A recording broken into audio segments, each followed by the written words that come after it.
¿Qué tal? ¿Cómo están? En la clase de hoy vamos a ver los criterios para hacer la selección de un sensor.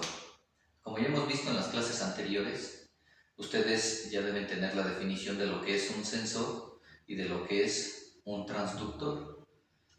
Se podría confundir que es lo mismo, sin embargo no es así, ¿verdad? Un sensor y un transductor no es igual, ¿vale? Ustedes ya debieron haber leído lo que es un sensor. Un sensor es un dispositivo capaz de tomar lecturas del ambiente, ¿vale? Lecturas físicas del ambiente. Tenemos, por ejemplo, un termómetro. Un termómetro es un dispositivo que mide la temperatura del ambiente, ¿vale? Pero nada más mide temperatura, muy diferente a lo que es un transductor. Un transductor es capaz de convertir una lectura física en impulsos eléctricos. ¿Sí? Esa es la diferencia. Un sensor nada más sensa alguna magnitud física. Un transductor es necesario tener un sensor para poder convertir lo que está midiendo en alguna magnitud eléctrica. Por ejemplo, tenemos un termistor. La función que hace es muy parecida a lo que les había dicho del termómetro. Mide la temperatura, ¿vale? Sin embargo, el termistor mide la temperatura y lo convierte directamente en impulsos eléctricos. Esa es la diferencia entre lo que es un sensor y un transductor. Bueno, una vez que nosotros sabemos eso, vamos a ver los criterios para hacer la selección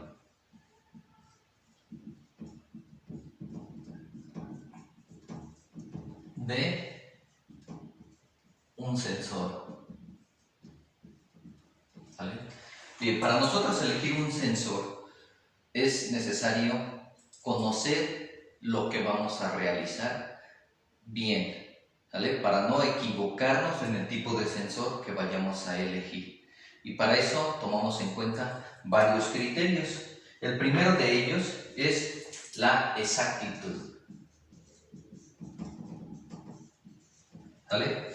La exactitud de un sensor tiene que ver con el valor real de esa medición, ¿vale? Entonces, la exactitud, nosotros tomamos las magnitudes físicas en valores lo más real posible, ¿sí? Entonces, mientras nosotros nos acerquemos entre el valor real y el valor medido, sea 0, ¿sí? Aquí entonces nosotros vamos a tener valor real y el valor medido. Esto debe de ser lo más cercano a 0, ¿sí? Esta es la exactitud. Entre más se acerque el valor medido al valor real, es mayor exactitud. Entre más cercana sea esta relación, entre más se acerque a 1, quiere decir que mi exactitud se está perdiendo, ¿vale? Otro punto que nosotros debemos tomar en cuenta es la precisión.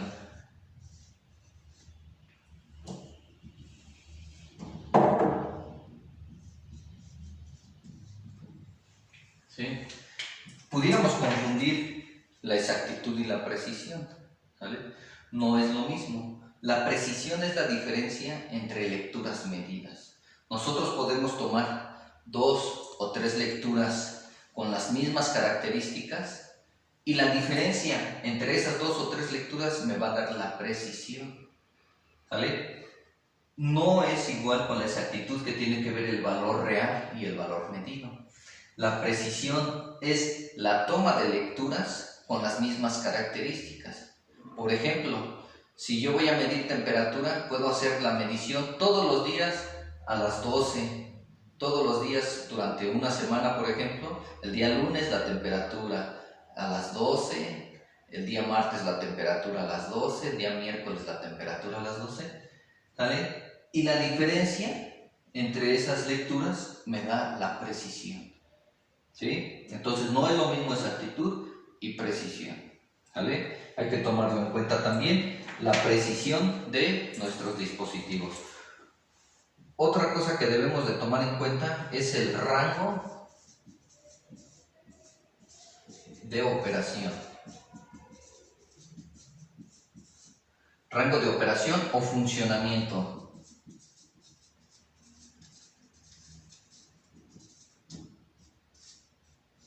¿Vale?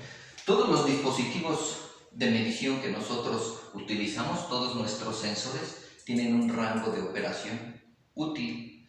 ¿Vale? Si nosotros trabajamos por abajo de este rango, ese sensor ya no me va a servir. O por encima de este rango, ya no me va a servir. Y también si lo trabajo en los límites, en el límite inferior o superior, también va a dejar de funcionar al 100%. Entonces, el sensor lo debo yo elegir en el rango de operación en el que voy a trabajar. ¿Vale? Por ejemplo, si voy a utilizar un sensor de temperatura, para continuar con el mismo ejemplo, un sensor de temperatura que va a estar midiendo el calentamiento de, no sé, por ejemplo, en un congelador de carne en donde la temperatura debe ser baja. Si mi rango de operación del sensor está muy por encima del que voy a trabajar, por ejemplo, si yo requiero que esté a 0 grados, es el estado de congelamiento. Para que la carne no se dañe, debe de estar muy cercano a 0 grados. ¿Vale? Y, no sé, por ejemplo, hasta 10 grados, que va a ser, en este rango es en donde debe de estar trabajando mi refrigerador. ¿Sale? Si supera este rango, entonces habría que activar los ventiladores para congelar. Si está por debajo, habría que apagar los ventiladores. Entonces necesitaríamos un sensor que trabaje en este rango de operación. ¿Vale? Entonces, si nosotros utilizamos un sensor que trabaje en el rango de temperatura, por ejemplo, de nuestro cuerpo, que es a 35 grados, 37 grados, no me serviría porque el rango de operación no es el adecuado. Debo de elegir entre un rango de 0 y 10 grados para que opere de manera correcta. ¿Vale? Entonces es importante tomar en cuenta el rango de operación o funcionamiento de estos sensores. Bien, otra cosa que debemos de tomar en cuenta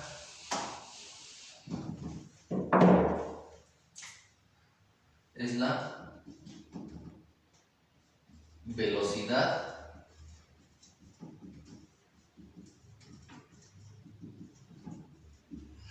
¿sí? La velocidad de respuesta. La velocidad de respuesta es importante. ¿Por qué? Porque si yo elijo un sensor que tenga una respuesta con un retardo, eso me podría causar cosas que no quiero. ¿Vale? Algo muy importante, por ejemplo, sería en un sismo. Si nosotros tenemos un sensor de movimiento, ¿sí? Para un sismo, su respuesta debe de ser casi inmediata. En cuanto empiece el movimiento, mandar una alerta, ya que si esta velocidad de respuesta es muy tardada, no nos daría tiempo de tomar las medidas adecuadas, por ejemplo, desalojar las aulas. ¿Vale? Entre más tardada sea esta velocidad, el sensor va a ser menos eficiente. ¿Vale? Nosotros necesitamos sensores que sean instantáneos o lo más cercano a lo instantáneo. ¿Vale? Milisegundos de retardo o segundos a lo más de retardo. Un sensor que tenga una velocidad de respuesta mayor a eso ya sería ineficiente. ¿Vale? Después, otra cosa que debemos tomar en cuenta es la calibración. ¿Vale? Nosotros debemos elegir sensores que sean fáciles de calibrar. ¿Sí? Por ejemplo, algo que podemos nosotros calibrar es la sensibilidad. Normalmente los sensores tienen algunos botones para poder ajustar, para poder calibrar esa sensibilidad. ¿Qué tan sensible quiero que sea? Entonces, nosotros un buen sensor lo debemos elegir que sea fácil de calibrar y que nos lleve el menor tiempo posible, ¿sí? No podemos utilizar un sensor que se lleve bastante tiempo calibrando porque nos podemos desesperar. Entonces debe ser de fácil calibración, ¿vale? Que sea fácil de calibrar y en el menor tiempo posible. Y por último, vamos a ver lo que es la fiabilidad. ¿Vale? Nosotros debemos tener sensores que sean confiables. Si nuestro sensor falla continuamente, pierden fiabilidad, ¿vale? Quiere decir que entonces ese sensor está fallando, no es recomendable. ¿Por qué? Porque entonces va a dejar de ser fiable.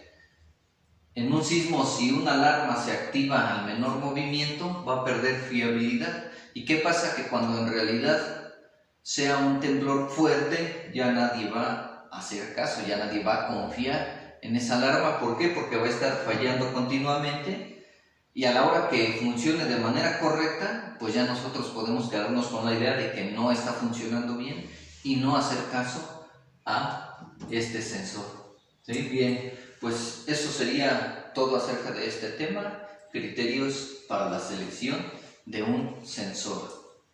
Muy bien. Pues nos estaremos viendo en el próximo video o en la próxima sesión. Eso